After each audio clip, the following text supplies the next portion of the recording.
I remember looking around and there were just people that had been there for 10, 15, 20, 30 years and they hated their jobs. And I just remember saying like, this can't be the rest of my life. I mean, 80% of my time is going to be spent behind this desk. I better enjoy it. The president of HarperCollins, the division that I was under, Thomas Nelson, was a man named Michael Hyatt. Michael Hyatt is leaving, being like the CEO of this publishing powerhouse, to go, quote unquote, start a blog. Then there must be something there. But then it took 3 years really for me to have like this side hustle blog thing to actually go all in to what became the business that I have now.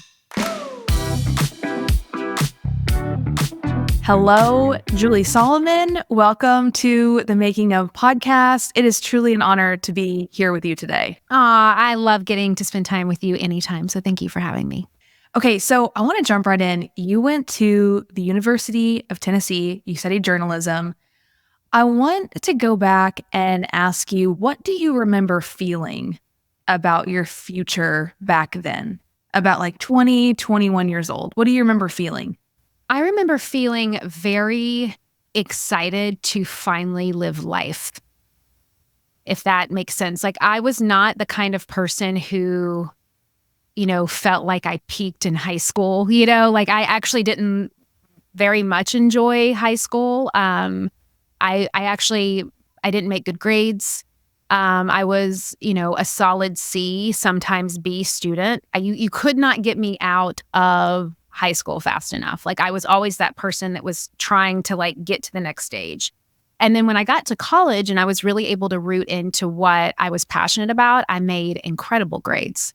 And so, as you said, like I majored in journalism and electronic media, which is now like known as like communications. I had a minor in PR, and that's what I wanted to do. Like I was very clear early on that I wanted to be in the world of communications, marketing, and really it led to what I do now. But I couldn't wait to get out, and I couldn't wait to finally feel like I wasn't stifled by like my hometown, small town type of environment. So that's where I was at then.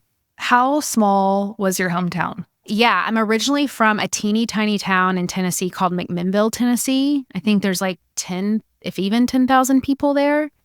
And then I moved to Nashville when I was in 4th or 5th grade, which now Nashville has like, I think over 1 million people in Nashville, but back then there might have been 400,000 people or so.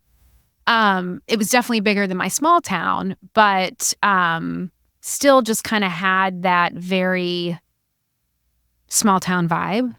I was ready for a metropolitan experience. Like I also went to college in Tennessee. And that's why I moved. After college, I moved to New York City. I'd only been there one time on a college field trip, journalism field trip. And I moved there with no job and no place to live. And I knew like 2 people in the city.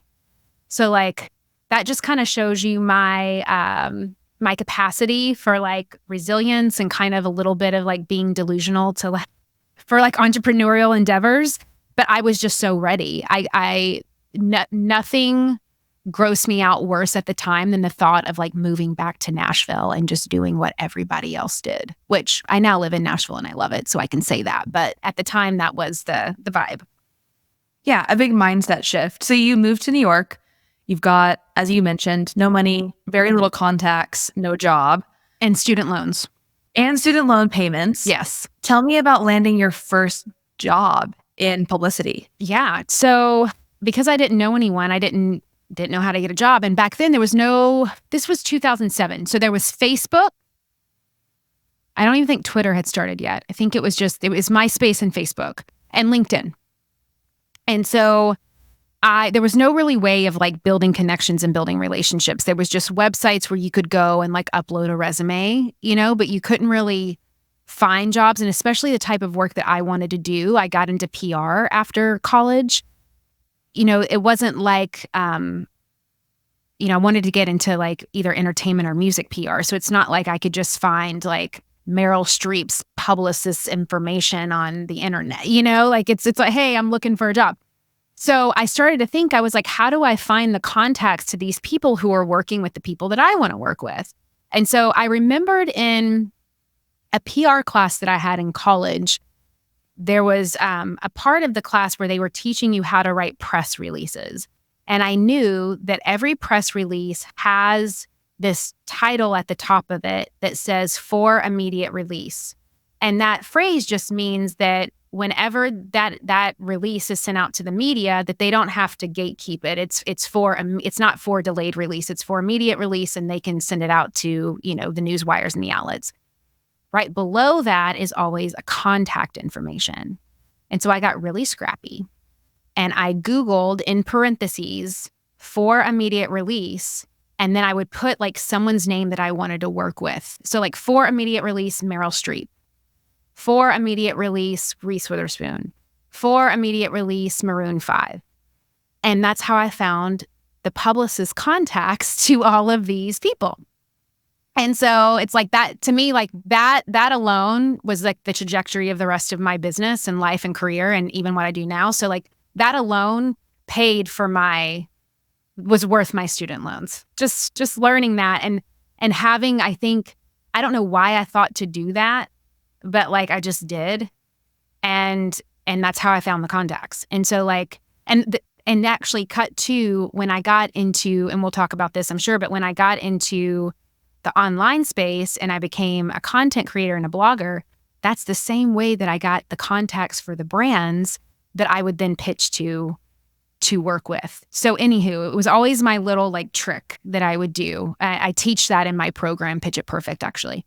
Nowadays, it's like there's so many ways to find contacts, but back then there wasn't. So I did that, and I did that for several months until I finally had a PR team get back to me.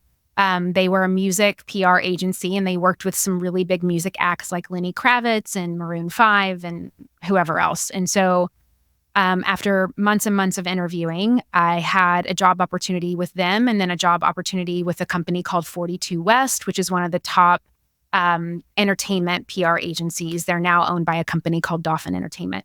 And so I just had to decide, like, do I want more of like a corporate vibe or do I want to go the agency route? And so I decided to go to the agency route, and I worked there for 2 years, and I worked with as a PR assistant. I learned more in 2 years than most people do in 10 years of just kind of being thrust into like New York Fashion Week and Paris Fashion Week and, world tours and all of this stuff. And that really paved the way to the foundation of what ended up being my skill set of pitching and negotiating partnerships and relationships and really just understanding marketing and like how to talk to people. Wow. Love the scrappiness. I mean, that right there is like an MBA level, class on negotiations and pitching. As you got more and more into the publicity space, because I know that you were there for 10 years and worked in publicity for 10 years, what surprised you most that you were not expecting about working in that industry? I think what surprised me most about it, at least from my experience, was the wealth of opportunity and experience that I gained from it. And I say that because, so I did agency life when I worked for that firm for a couple of years. And then I came back to Nashville and I started working in-house at HarperCollins, which is a very, very corporate environment. And I think a lot of times, especially in this online industry, we hear a lot of people, it's kind of like cool to poo-poo on like the corporate world, and it's like, I didn't want to be in a glassless cubicle. So like I needed to go and live the life I loved. And that's why I started my online business. And it's like, yes, that's all true. And if it wasn't for those years of experience, I wouldn't have had the online business that I had today. I wouldn't have had the expertise. I wouldn't have had the authority. I would have just been, your dime a dozen girl that wanted to create content online and then created a course. And I think that that's something that, because I do take a lot of gratitude and pride in that experience, and just what really surprised me was the fact that, that's not the life that I wanted to live, but I gained a lot from that. And I have a lot to be thankful for and like proud of and grateful for that time. So from my own personal journey, that's, I think, what I'm most surprised about. And the fact that that more people don't talk about that in the online space too, especially if they came from a corporate background or agency background, like how much that actually does serve you in this line of work. Yeah, I'm really glad you brought that up because it's difficult to trust experts who don't spend a lot of time in on the job, real life training where they're gaining that real experience versus I did it one time and now I'm going to teach you how, whereas you did it for 10 years. Now let me teach you how, which is a completely different positioning. And I'm glad you brought that up. I'm curious, were there ever any like, oh no moments on the job as a publicist that you can share? Yeah. I mean, like I got completely screamed at one time because I mean, it was bad. So in New York, it was like a room, like the executives had their own offices, like the senior publicists, but then all the junior publicists were in just like the main little like room. And someone called for my boss, well, my boss's boss, the founder of the company, and her assistant was helping her. And like the phone just kept ringing. And it was kind of one of those environments where like, it doesn't matter if it's not in your job description, you pick up the phone. So I picked up the phone and she wasn't available because she was in a meeting. So I put this person on hold. But apparently this was a person that you do not put on hold. And she came out of her office and she was like, who the F just put so-and-so on hold? And I was like, me. And she looked at me and she was like, if you ever do that again, you're effing fired, and screamed at me in front of everybody. And this again, and I want to say like, this was not a toxic environment. Like, even though that moment was like horrendously shameful and toxic, I love that woman. She's amazing. This was not a toxic environment, but it was just one of those, like, it was a good lesson for me that like, I should have asked better questions. I should have like gotten up out of my desk, gone in there and been like, hey, so-and-so's on the phone. Do you want me to patch her in? You know, instead of just putting her on hold. But I didn't know what I didn't know. And so that was triggering as well. And then, you know, after that, I had a great experience at HarperCollins. The lesson that I learned there is I remember looking around and seeing a lot of people who were absolutely miserable at their job. And that was, and kind of going back to what I was saying earlier, I do remember in New York, which is why I decided to move back to Nashville. I remember looking around that room, and even though it was like filled with these powerhouse women, you know, they were all in their like 30s to 40s. None of them were married. None of them had kids. And I knew that I didn't want that type of life. So that kind of was the catalyst of me moving back to Nashville and then taking the HarperCollins job. And then when I was there, I was learning a lot corporately, which gave me a lot of great value. But I remember looking around and there were just people that had been there for 10, 15, 20, 30 years, and they hated their jobs. And I just remember saying like, this can't be the rest of my life. I mean, 80% of my time is going to be spent behind this desk. I better enjoy it.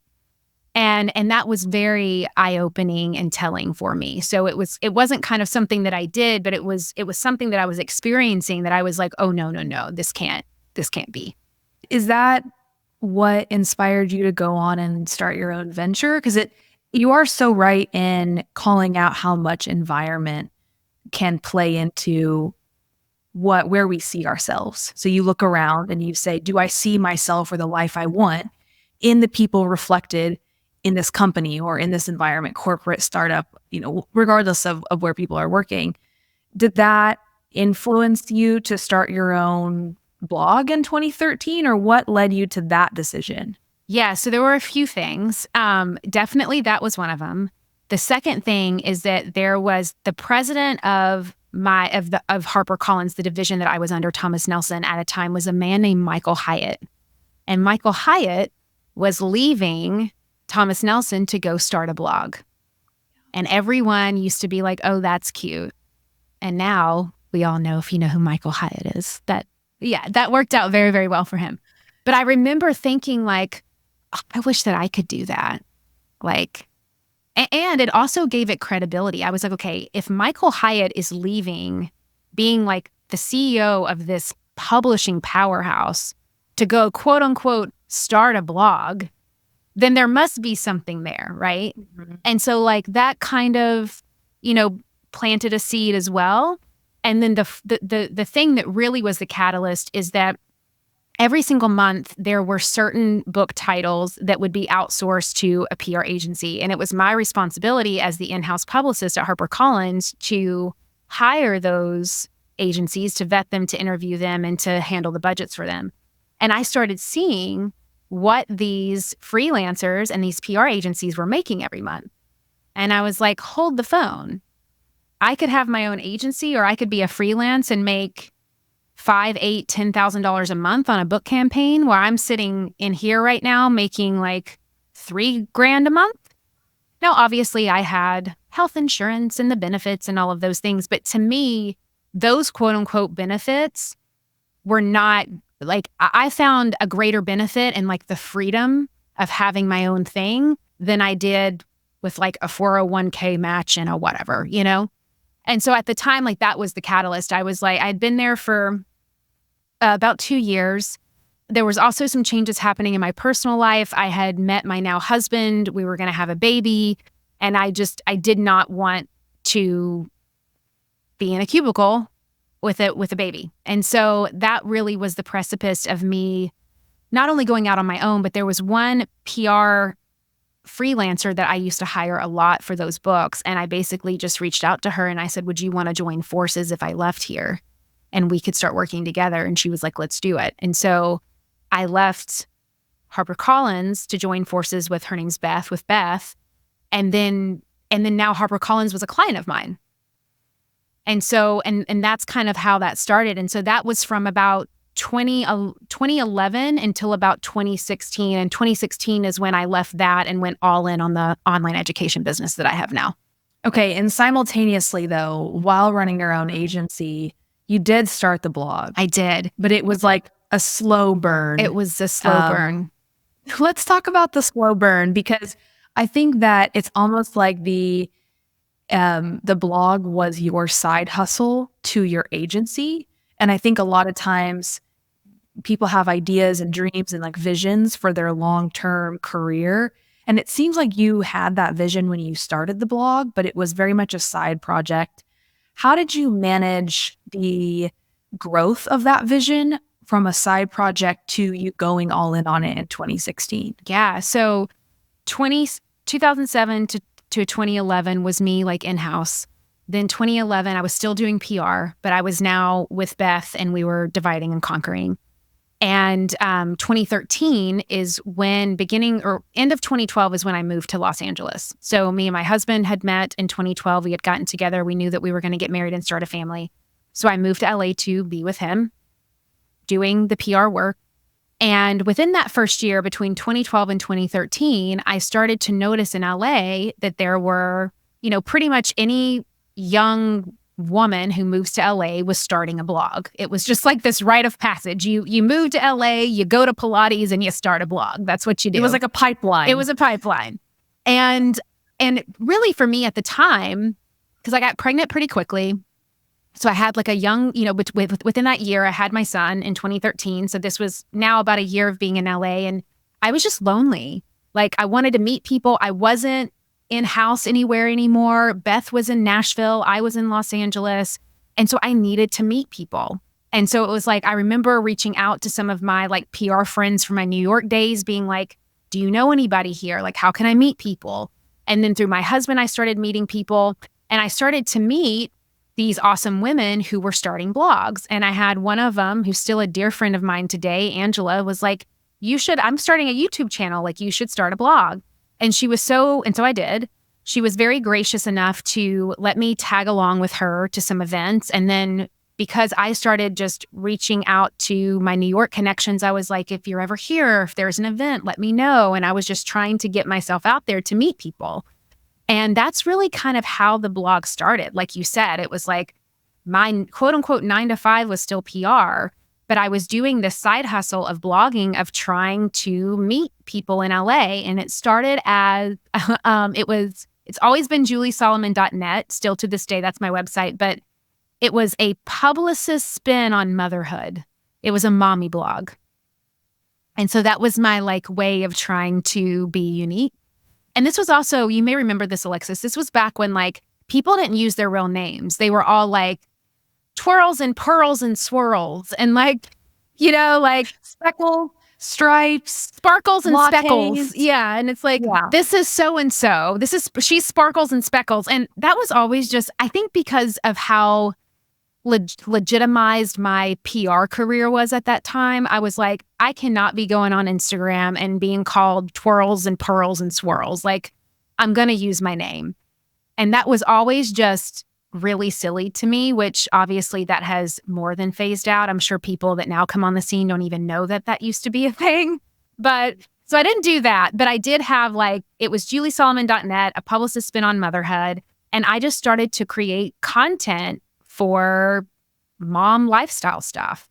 And that's really how I started to navigate it. And it took, and we can talk about this too, but from 2013, it took me about 18 months it took me about a year to find my footing, but then I was able to monetize it really quickly. And I can, share why that was. But then it took 3 years really for me to have this side hustle blog thing to actually go all in to what became the business that I have now. Yeah, there is a deliberate choice going from content creator to educator. And I feel like you made that deliberate shift. I remember sitting with you at Restoration Hardware in Nashville. And I was there, it was you and your business manager. And we were, having wine and charcuterie as one does. And it was 2017, 2018. And that was really, you had went all in on the blog already, but you were really shifting a lot of your content and a lot of your personal brand to what it is now. What flip switched for you where you decided to make a deliberate shift in the kind of content you were creating?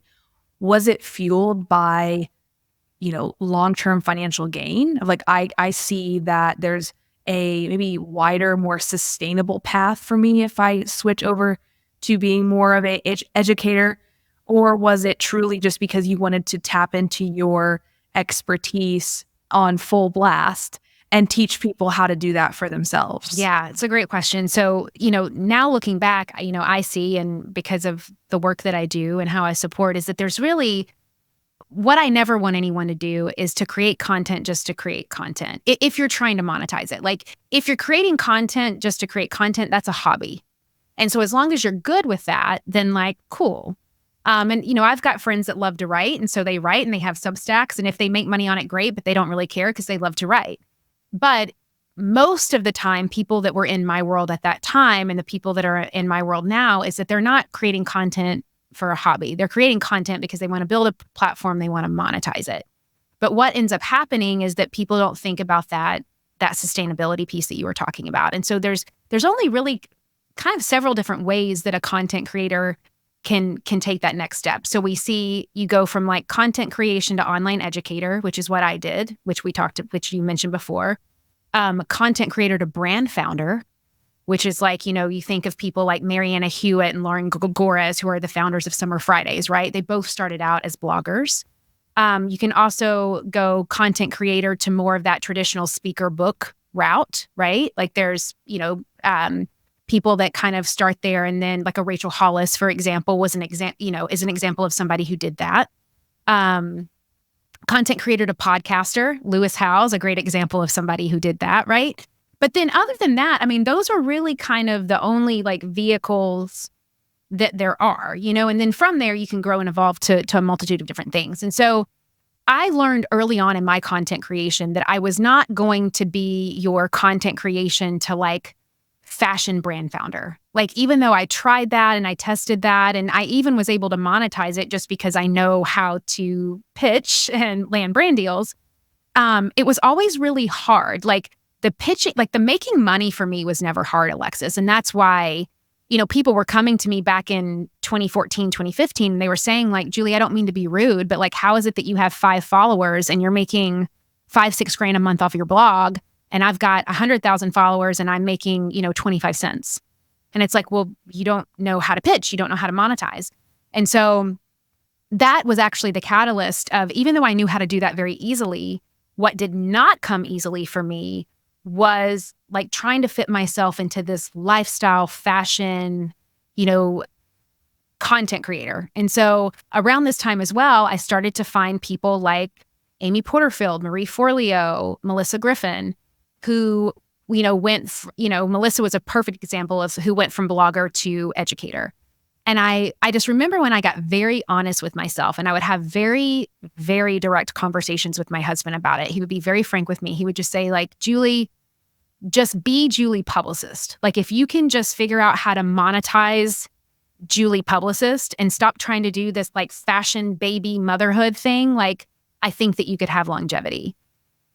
And I battled that for a couple of years because I also knew at the time that the traditional landscape of PR was shifting, and I did not want to stay in that career much longer. Like, I wanted to shift, but I was so resistant and so like scarcity mindset at the time that I was like, no, in order to be a successful blogger, it has to be this way, and I have to be fashion, and I have to be like to know it on every single post, and I'm trying to like schlep these sweaters for 5 cents on the dollar. And, it was just like, that's what I was doing. Yes. For a while. And I remember I just kind of had like a rock bottom moment. I had put myself in a lot of debt. I had put myself in over $30,000 of debt in a couple of years, trying to keep up with like the like to know it Joneses.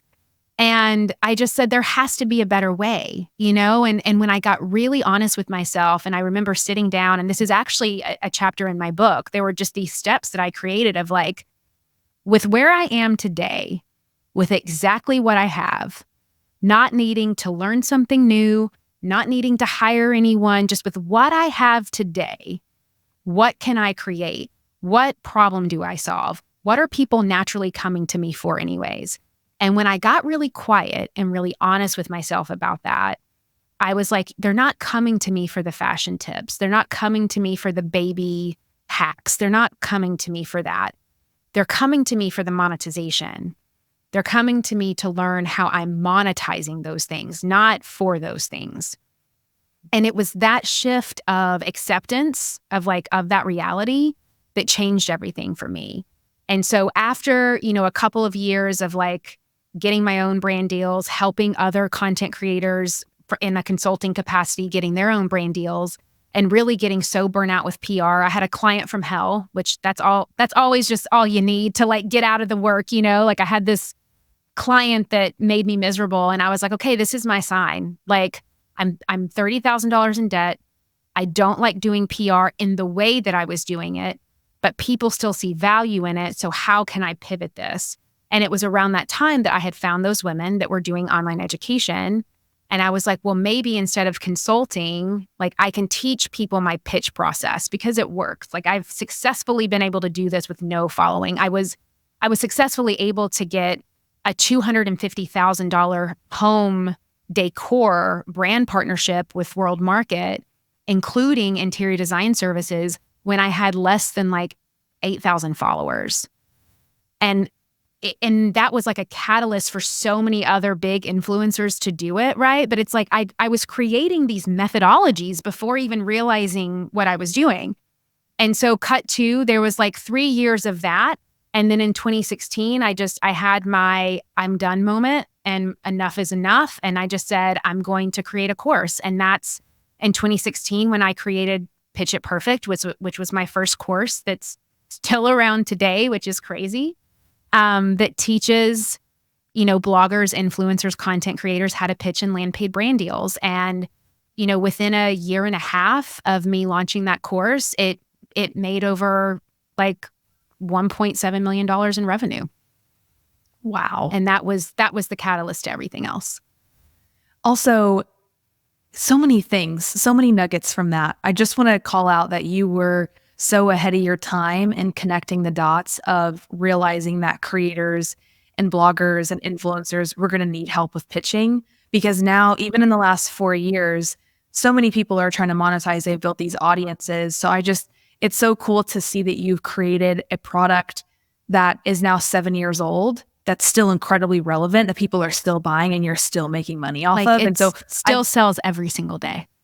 Yeah, like that's where the sustainability piece is, where like you've found a topic, a real pain point, and an audience that need that again and again. So kudos to you. The other thing I want to mention is the frustration and the sometimes even assumptions around what we think we need to do in order to be successful. For you, I heard you mention a couple of things. It also sounds like you as you mentioned, you said you turned down the noise and got really quiet. I want to like lean into that kind of mindset for someone right now that's struggling to really hone in on what it is that they want for their life. And they have been influenced, maybe they're listening to advice from a lot of other people online or in real life. How do you set boundaries around your path and knowing, okay, this is my path and it's not influenced by others? And then you're able to kind of indicate to yourself, okay, I actually am being influenced by others. Here's how I want to course correct. Yeah. To me, it's always about getting back to that deeper why and that deeper purpose of like, why do I want to show up and do this? Why do I want to pick up my phone and post? And this really just stems from like my beginning stages of like, why did I want to major in PR? Like, why did I go that route? Why did I want to learn how to write and speak and like communicate with people? And I really do feel at the end of the day, I'm a connector at heart. It is one of my massive superpowers. And I think another thing in me that makes me such a great coach and educator is that another superpower that I have is to kind of take these people that have this star quality about them and help them crack that open, whether they even realize that they have it or not. And I think that that's what made me such a great publicist, because I would have these star clients and I would just help amplify their voice and amplify their message and get it out there. And now I do it as an online educator and as a coach for other online educators, coaches, and content creators. And I think that what keeps me kind of focused in that lane is getting clear on what those things are. And it still creeps in, right, Alexis? Like there have definitely been times and seasons and days where I will fall into that compare and despair, and I will start looking at what other people are doing and go into that scarcity mindset. And what always brings me back is that deeper why that I have, because no one can take that away. Like the trends are going to come and go. The algorithm's going to change. And, there's going to be a new hot Instagram star every other day or TikTok star. Like those things are always going to be happening and evolving. But what is uniquely mine is that deeper why that then is shared through my distinct methodologies and curriculums and the distinct problem that I solve for somebody. And no one can really take that away. So as long as that why is greater than any excuse that I would have to not show up, then I know that like I'm going to be okay. And that's really what I have to root into and what I love like supporting so many of my clients and rooting into as well. Yeah, it's in the byproduct of that is confidence, like sustainable confidence, foundational confidence, where you're rooted in your expertise, you're rooted in your why. And so you wake up and you have that sense of confidence that you can continue to show up and bring that energy. You mentioned now teaching other big educators and influencers, and you've really cracked the code, in my opinion, on masterminds. And so I kind of want to get into like your playbook on the business model of masterminds. So I know you have your course, Pitch It Perfect, and you also have your 8-week program, Brand Accelerator, but you also have your Brand Mastery Mastermind. And I know that's kind of gone through a couple different evolutions over the years. But I want to zero in on what problem do you think that masterminds specifically solve? And why did you go in on that kind of business model as a source of your revenue? Yeah. So I think with masterminds, what problem I believe masterminds are really intended to solve, and I believe that word's kind of got hijacked a bit over the last few years, which we can talk about. But to me, at the end of the day, the core basis by definition of a mastermind is a group of masters coming together to mine together, to share wisdom, expertise, support, networking, growth, all of that. And what I mean by that's gotten hijacked is that over the last, I would probably say since COVID, the last 4 to 5 years, a lot of people will call something a mastermind that isn't a mastermind. They'll call a group coaching container a mastermind. They'll call, a hybrid course a mastermind. They'll call things that aren't what I really understand by definition a mastermind to be. So with that to say, like, are there strategies that are taught in a mastermind? Of course. Like, you're not going to be in circles and environments like that and not talk strategy and talk shop. But in my opinion and from my experience, that really should not be the intention of a mastermind. The intention of a mastermind should not be, I'm going to pay this coach to then tell me and teach me everything that she knows. If you want that, then you need to go into some kind of strategic container where that coach can, guide you and really walk you through a specific methodology or curriculum with the strategies there. To me, what a mastermind is really about is I trust this leader enough to know that she has the right type of relationships and people around her that I want access to, and I can't get access to them on my own. So it's kind of like a sorority. Like, I'm going to invest in this group to get access to not just people, relationships, opportunities, collaborations, podcasts, media, yes, and higher level thinking and higher level strategy that I myself can't get to without it.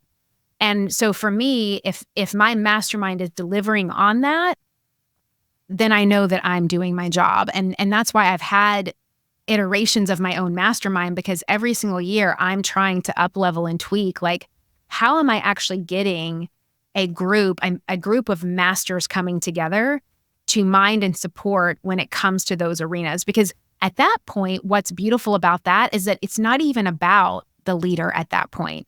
It's about the group and the container and the people that you're meeting.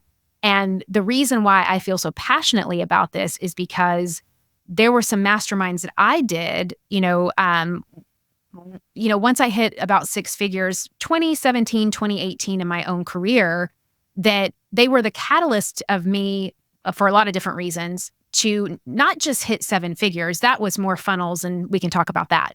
But what really was the catalyst of my visibility and my platform was getting into these rooms. And so I just feel so passionately about, if somebody is wanting to be in a mastermind, like, don't join a mastermind to pick the leader's brain. You can do that in another container. Join a mastermind when you are ready to step into a higher version of yourself that is going to require you to know different people, to think differently, and to really be in environments that's going to allow you to be able to actually hold and receive all that you're trying to call in for that next level. Yeah. So the process of applying for your mastermind, you host it once a year. Is that correct? Yeah, we host it once a year. A 12-month experience. What is the application process like, and what are you looking for in applicants who want to be a part of the mastermind?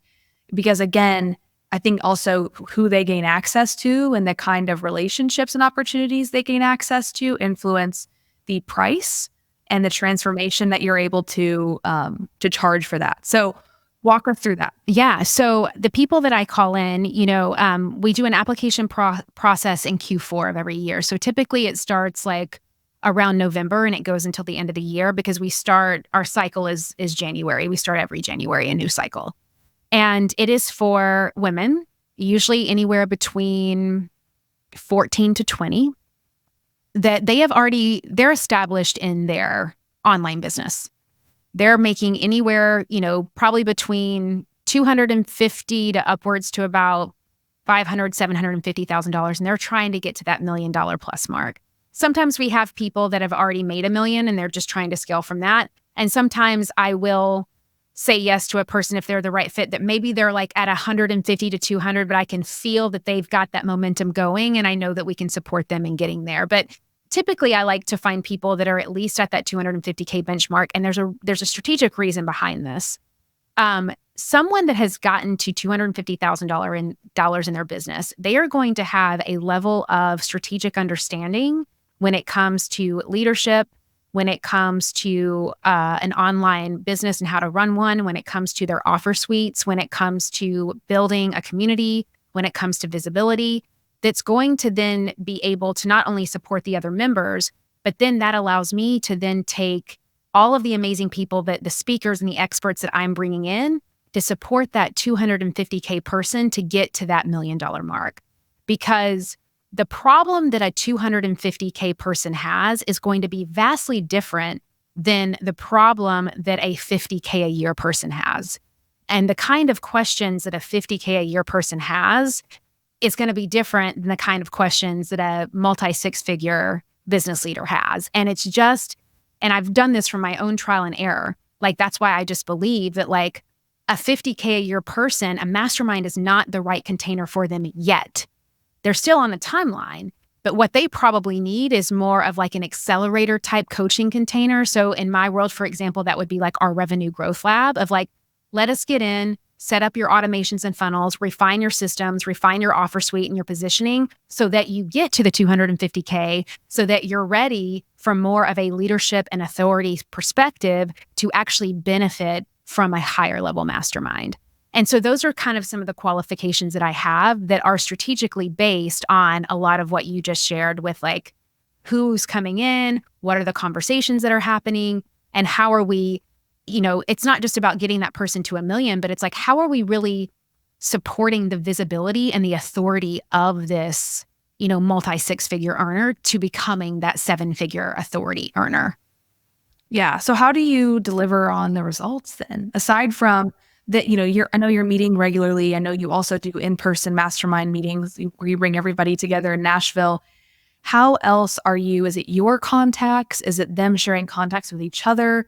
And then from that, if you can share like 1 to 2 specific stories that are just really quickly top of mind that people that have gotten results from your mastermind, because I think this model is so interesting.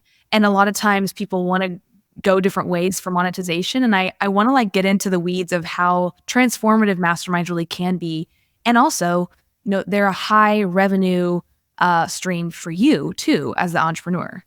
Absolutely. And I mean, I'll just be honest with you, depending on, because I've done some 6-month masterminds and then I've done a year mastermind. So depending on the container in the year, my mastermind investments have gone anywhere between $15,000 to like $60,000 a year, just depending on what are the additional components that someone may be opting into. So you're right. They're high ticket, high investment opportunities, which is why it takes somebody that has gotten to a certain level revenue rise to be ready, not only to financially invest in it, but just to mentally and emotionally be ready to invest. And so some of the key indicators that we look for in terms of transformation is, has their breadth and their network of opportunity grown? So like from the time that they've come into our world to the time that they have left, are they really owning who they are as an authority? And because of that, have they gotten opportunities that they didn't get before? Are they starting to share things on podcasts? Are they working on a book deal? Are they now speaking on stages? Have they transformed and pivoted their offer? That's happened a lot. People will come in for one thing and then they completely transform into another. And I'll give you an example. I was just talking to one of my mastermind members who joined back in 2022. Her name is Dana Snyder. And when she joined my mastermind, those desks, they're called like Fully, they like move up and down. So she had a product-based business where she made those desks and she wanted to come in to like scale that. She left the mastermind being a social media strategist for nonprofits. She's now one of the top social media strategists for nonprofits. So she basically does what I do, but for the nonprofit sector. And what was so fascinating, and the reason why I was like, you need to come in here, and she thought she was coming in for like the desk thing. And I was like, I don't know what this desk thing is, but you actually have a vast background and experience with supporting nonprofits. And you also get social media and marketing. So like, let's infuse this. And so that was quickly revamped, like within the first probably 45, 60 days of working together. But then from that, she started her own podcast. She started podcasting on other people's podcasts. She built out this entirely new business model and business arm. She became an authority in the nonprofit space. And so she is like now the go-to when a nonprofit needs a speaker on that specific topic. She is the go-to. And now cut to 2 years later, she has a book that's about to come out. And she actually has a chapter in her book about our mastermind because she says, if it wasn't for that mastermind, I would have not laid the foundation that was necessary for the visibility catalyst that I needed to step into this authority. I wouldn't have gotten the book deal. I wouldn't be speaking on stages. I wouldn't be doing any of it. She now has her own mastermind for nonprofits. And so it's just a beautiful thing to see, like, that's what we really look at for the key indicator. And it's also what we look at in terms of qualification. I can tell very, very quickly if someone's going to be the right fit for our mastermind based on what they're looking for. If they just keep kind of saying like, well, I want Julie to like look at my social media and let me know like if I need to change things, or, I just really want to pick Julie's brain about this strategy, or like, I don't know if I should hire this person full time. Like, okay, those are important questions, but those are not multi 6 to 7 figure questions. Those are more like, I'm trying to get to 6-figure questions. So let's put you in an accelerator program so we can support you and answer those questions for you here. And then when you're ready, we'll bring you into the mastermind so you can be supported there. And so that's really what I look at. The key indicators of success also dictate the qualifications as well. Yeah, I'm also hearing too, it dictates access to you. Like as you grow and as you have grown your team, obviously your mastermind's going to get a different level of access than, let's say, someone that buys Pitch It Perfect. And I think that's an important aspect of any creator and entrepreneur's journey, is like the level of access, the level of your time. And then even speaking back to earlier in this conversation, how much freedom was motivating to you. And when you're growing a business, you can't be serving every individual or be on every coaching call or be on every, AMA office hours. So it's cool to hear how you've structured your business where you get to be incredibly hands-on and relational, and then other areas where you can still add a ton of value and give transformation, but you have a team there to support that. Okay, I want to pivot, and this might feel like a hard left, but I want to go into because you're in publicity and because you're teaching people how to be visible, there's also an aspect of you and your personal brand as you've navigated how do you show up online. You wrote something on Instagram that I want to talk about because I think it's so prevalent and really important. So you had written, I'm a pretty private person and I have a lot of things in my life, my faith, my marriage, family, friendships that are sacred to me and aren't for mass consumption. Sometimes, though, I'll compare on social media and judge my desire to keep things private as a sign that I'm not vulnerable or sharing enough. And I want to expand on this conversation and just make space for it today, because I think there can be a tendency or pressure to be incredibly vulnerable and share all aspects of our life. And how have you learned, one, staying true to yourself, and really sharing what feels right to you, and also boundaries, like the publicity side of you that allow people to be incredibly visible. And then there's this desire of, this is my private life and these are the things that I keep private. Yeah. So I think what it really does come down to with this concept is that there's two ways that you can go at it. There's curation and there's intention. And there's actually a time and place for both. So there's a time and place to be curated on social media based on goals and various different things. And then there's a time and place to be intentional. And what I've always tried to be mindful of is, if I'm going to show up vulnerably, I want that to be intentional and not curated. Meaning, I'm not going to share or overshare something that is, maybe that I'm still like in trauma with, or I'm still having some kind of problem with. If I'm going to share, I want to share from a scar and not like an open wound that's bleeding all over people. And I think that we've learned that the repercussions of that over the last few years. And then it never felt good to share aspects of my personal life for what, right? Like for the likes, to get some kind of feedback for something, to fill some kind of void, to be like seen, is it coming from this ego place or is it coming from this deeper intention?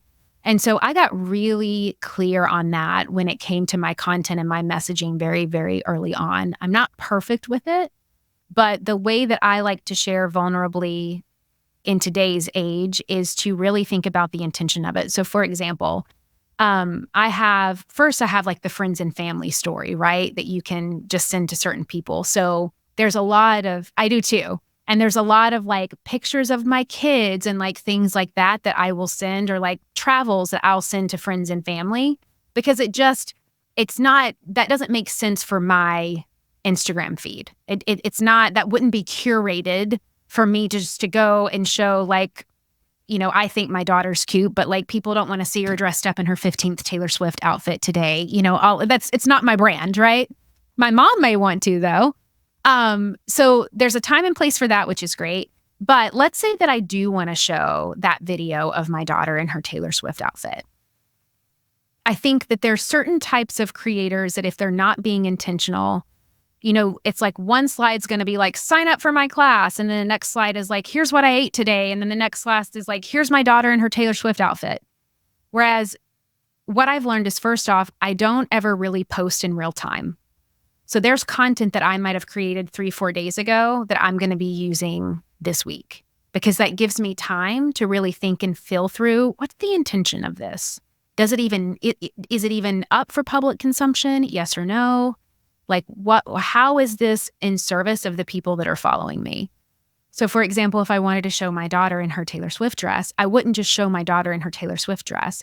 I would show my daughter in her Taylor Swift dress, and that would come along with a story about me talking about how this was one of the reasons why I wanted to create the business that I had, so I could be home on a Tuesday at 3:15 and watch my daughter walk into my office in her Taylor Swift outfit to give me a hug. And to me, that is why I create a freedom-based online business. And so that right there is so different than me just posting just to post. And so it's not that I'm not, and like I said in that post, there's definitely things that are just not up at all, like for mass consumption. But it doesn't mean that I can't be vulnerable and I can't share those moments that make sense with intention for who I'm meant to serve and how I want to show up and serve online, if that makes sense. That makes perfect sense. And I never quite heard it articulated that way. And I really appreciate us going here, because I think it's really freeing to people who do struggle with that. And I totally hear you on as a consumer, the whiplash that I'll get from like, you want me to do this and now we're here. And like, what am I supposed to care about, I guess, in a way? And it's interesting to hear, because you are creating with intention, everything that you put out leads back to your mission. And it's a part of your lifestyle and a part of the life you're building, and you're showing people what's possible. And so I think that is really, really powerful. Thank you for sharing that. I do also, as we kind of close up here, I want to hear what dreams you have right now. What are you building that you feel comfortable sharing? What things are intriguing to you? You're almost you're over a decade into owning your own business, between the agency and the education business. What do you feel like is next for you in this next, era of Julie Solomon? Yes. So what's next for me? So I do want to mention something really quick, because when you were just talking, it hit, and then I'll come back to this. But with that intentional posting, and I think this is important for people to hear, that also kind of helps with any of those fears that people could have about like the haters and, getting nasty comments and people saying nasty things, because, I would never allow someone to walk into my house, poop on my floor, rub it around, and leave. So why would I allow someone to do that on social media, right?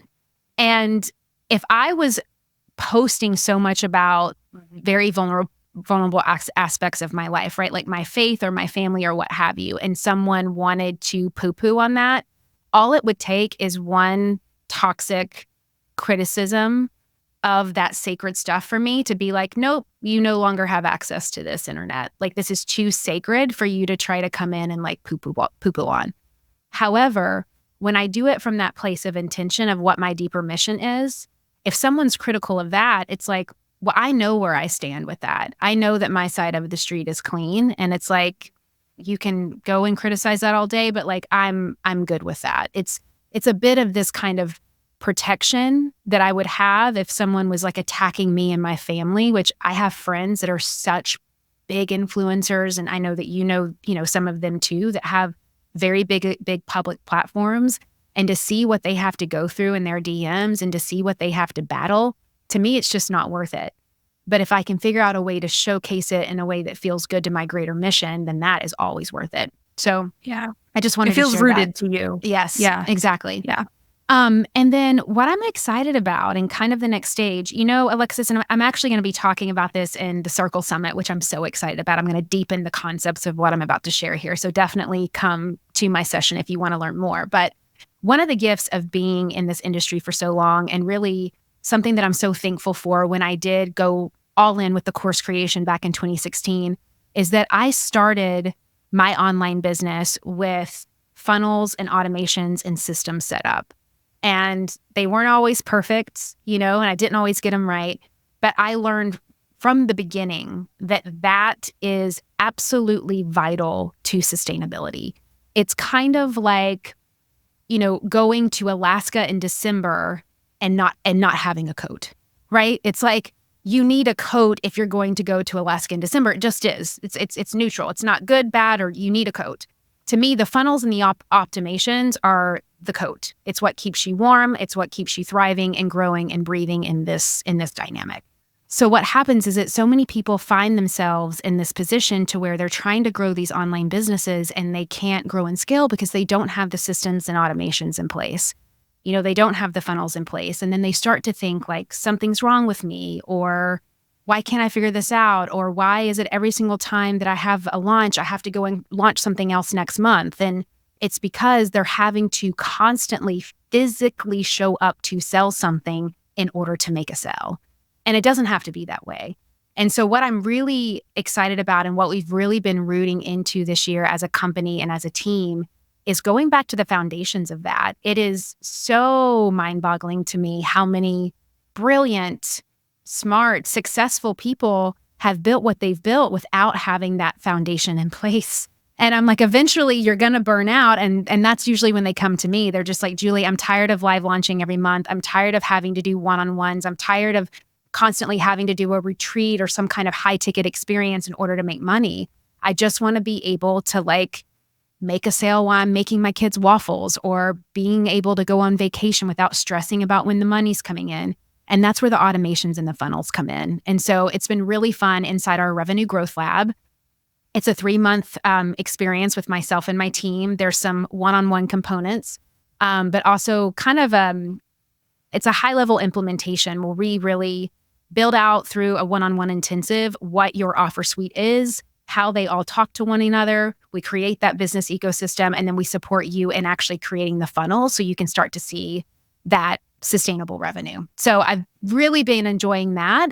And then because of that in my own business, I'm just enjoying taking the time off. I'm going to pretty much take all of July off, and I'm so excited. My family and I are going to Hawaii, and that's going to be amazing.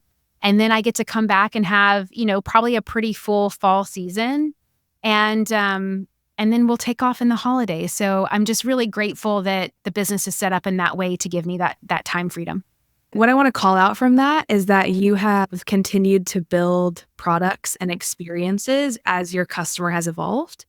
So you had Pitch It Perfect, you have the Accelerator program, you have the Mastermind, and now you also have built this systems program to help people kind of regardless of where they're at, really go back to the foundations. And I think that is so cool. It's also amazing to hear you take advantage of the business that you've built and have the freedom, take time off, be with your family.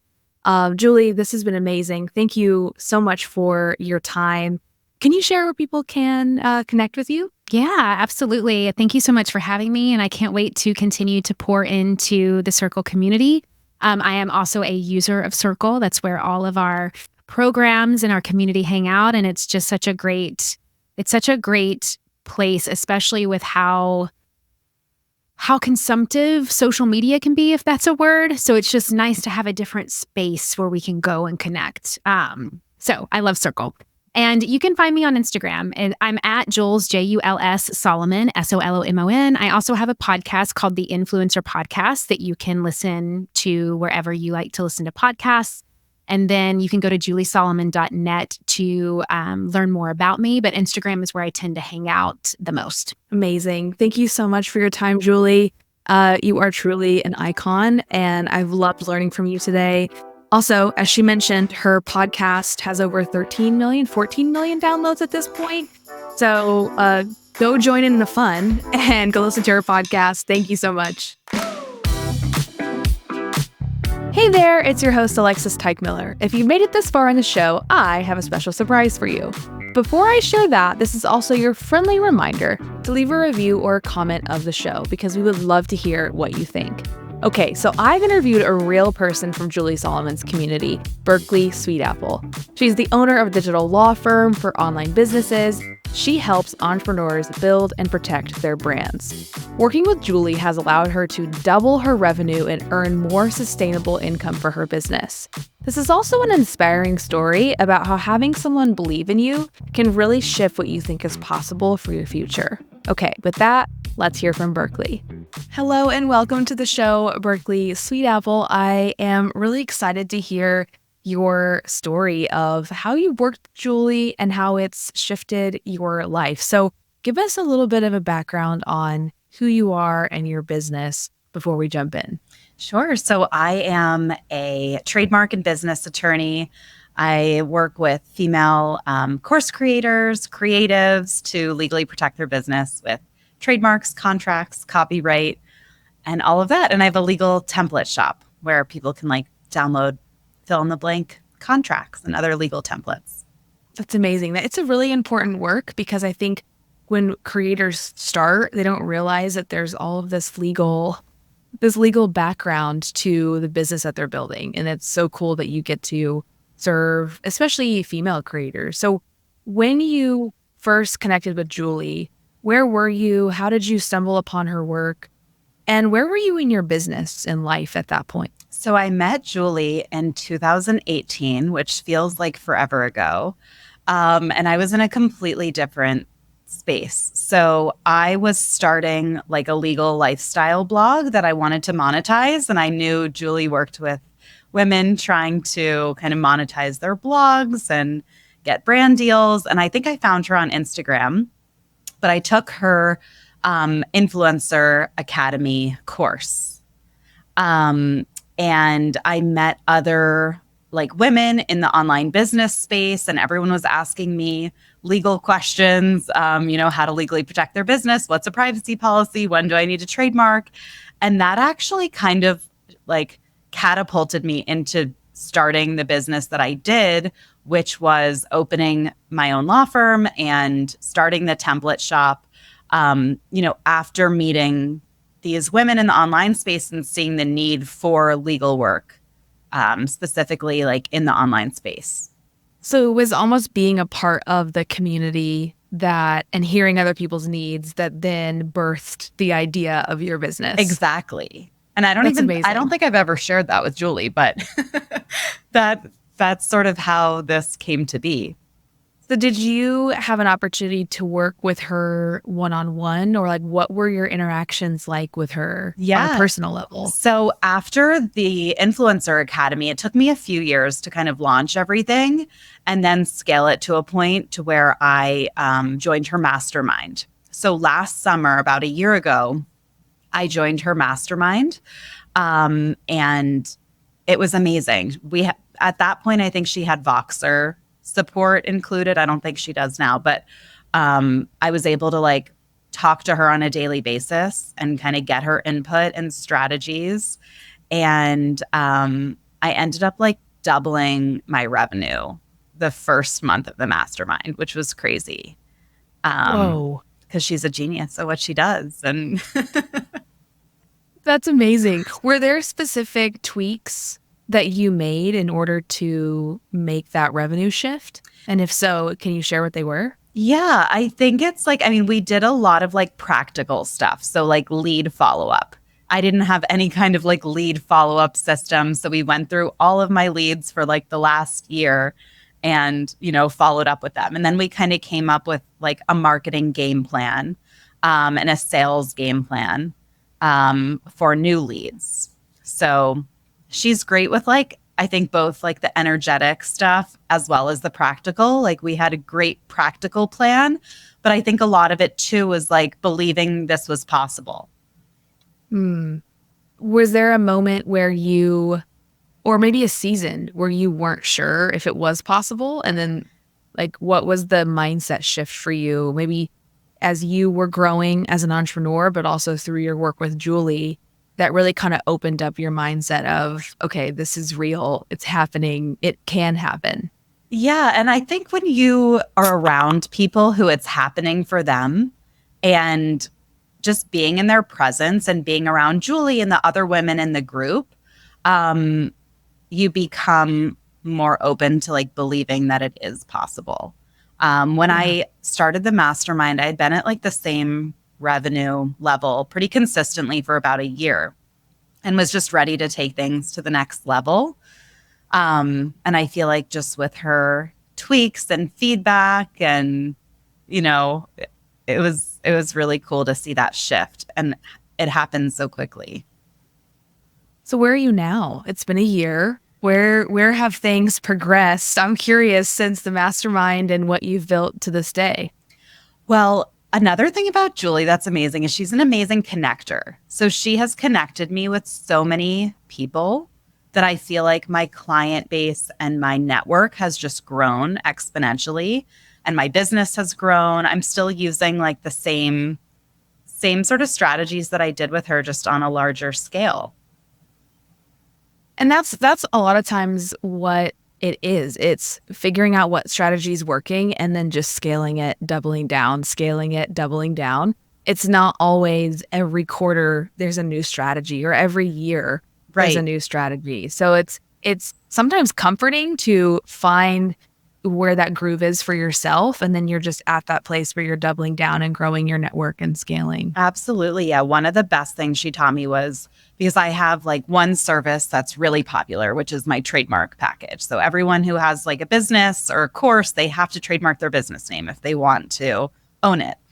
And I came to her and I was like, well, I want to grow. What about adding in all of these other offers? And she was like, well, this one's really working. So why don't we get this to the place you want it to be, and then worry about creating new offers, you know? Yeah, it helps cut out the distraction too of like, okay, I want to make more, so then I need to have more offers. I need to add more into the offers instead of simplifying. And yeah, she is such a systems queen. Yeah. Has there anything on the systems side or like funnels that she's really helped you? Because I know, you know, right now you're even on vacation with your family. Like, how has working with her on the system side given you more freedom in your life and your business? Yeah. So when a lot of my leads come from Instagram. So when someone DMs me, I have like an automated process kind of set up with the scripts that she helped me draft. And then everything's sort of automated on the back end. Like if somebody wants to buy a template or sign up for a trademark, everything kind of just flows, which lets me be on vacation, which is nice. Yes, absolutely. Well, thank you so much. It's always amazing to hear how the real life stories of working with, you know, an amazing entrepreneur woman like Julie, like how it's shifted and changed your life. If you could say one thing to Julie, what would it be?